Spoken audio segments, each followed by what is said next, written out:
Welcome back, everyone. This is Cam with My Do Reviews, bringing you part 2 of the first video series dedicated to neglected muscles, the calves.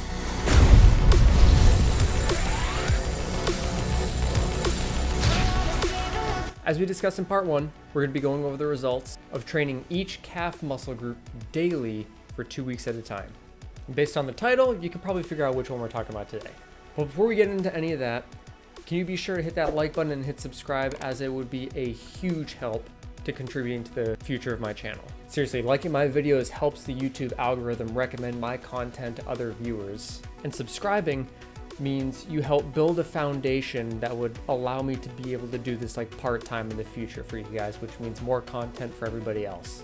Like I explained in part 1, the gastrocnemius, aka the most visible portion of your calves, only engages when your legs are straight. Due to their durability, I wanted to expose them to excessive amounts of abuse and mechanical stress to see exactly what it takes to achieve growth, if any at all. So for 2 weeks straight, I did different variations of straight leg calf raises on different pieces of equipment in the gym. There's lots of professional fitness coaches out there saying the best way to train your calves is from slow, controlled contractions focusing on time under tension.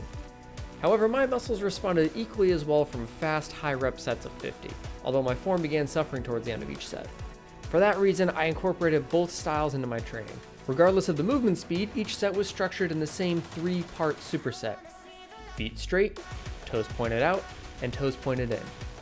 If I was doing slow controlled movements, I would usually end up doing somewhere between 15 and 20 reps. If I was focusing on faster movements, my rep ranges would usually sit around 50 with an occasional lightweight century set of 100 reps.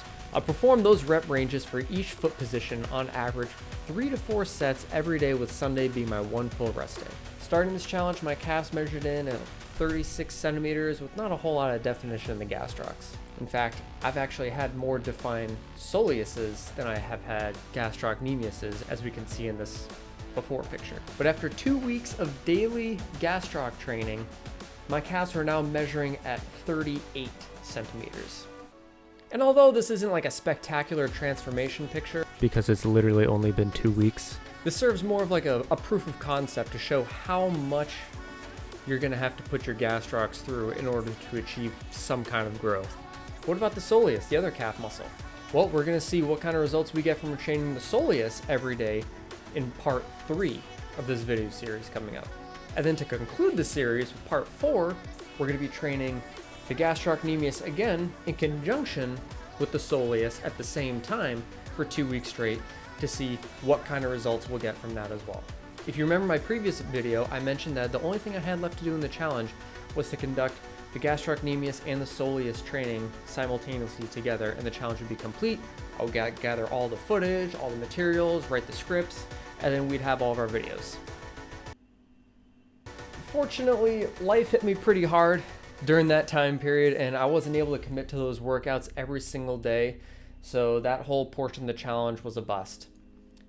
And to make matters worse, I lost all the footage from part 3, meaning I have to go back and redo 2 weeks of training of the soleus, followed up by 2 more weeks of soleus and gastrocs training before I can get these next 2 videos out to you guys. But in the meantime, be sure to like, subscribe, and also comment down below if there's a specific diet or workout plan that you'd like to see reviewed before you give it a shot yourself.